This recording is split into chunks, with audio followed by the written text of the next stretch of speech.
Menurut Peraturan Pemerintah Republik Indonesia Nomor 19 Tahun 1995, museum adalah lembaga tempat penyimpanan, perawatan, pengamanan, dan pemanfaatan benda-benda bukti material hasil budaya manusia, serta alam dan lingkungannya, guna menunjang upaya pelindungan dan pelestarian kekayaan budaya bangsa. Adanya museum sekolah dapat berfungsi sebagai sarana pembinaan dan pengembangan nilai-nilai budaya bangsa, serta meningkatkan kualitas sumber daya manusia, khususnya pada lingkungan sekolah. Kelompok 1 sukses saja.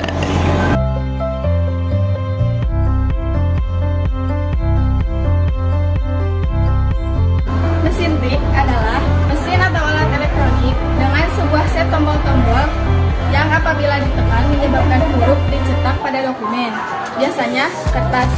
Buku adalah jendela dunia. Artinya dengan membaca buku kita dapat menambah wawasan, pengetahuan yang sebelumnya belum pernah kita pelajari.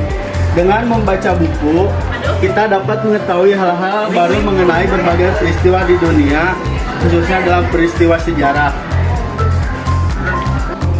Payung gelis merupakan kesenian cantik yang berasal dari Tasikmalaya. Payung ini terbuat dari anyaman bambu dengan menutup bahan kertas atau kain, dihiasi berwarna-warni. Payung gelis ini mengalami masa kejayaan pada era 1950-an hingga 1960-an dan masih ada sampai sekarang.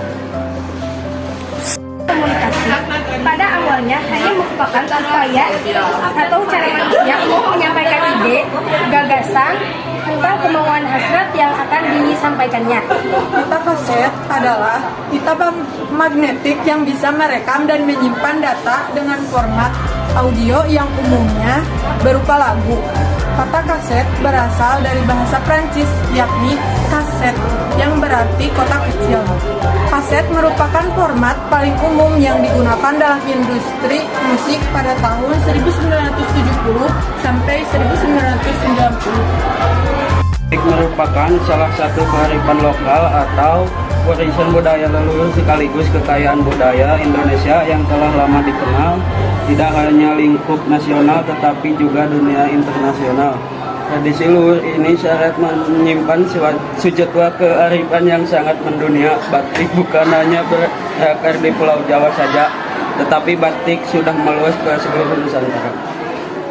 Diorama adalah sejenis benda miniatur 3 dimensi untuk menggambarkan suatu pemandangan atau suatu adegan. Asal-usul diorama sendiri adalah merupakan dekorasi teater di Eropa dan Amerika pada abad ke-19. Alat makan ini merupakan alat makan tertua. Menurut sejarahnya, alat makan ini telah digunakan sejak zaman Paleolitik atau sekitar 50.000 hingga 100.000 tahun yang lalu. Bukti paling awal penggunaan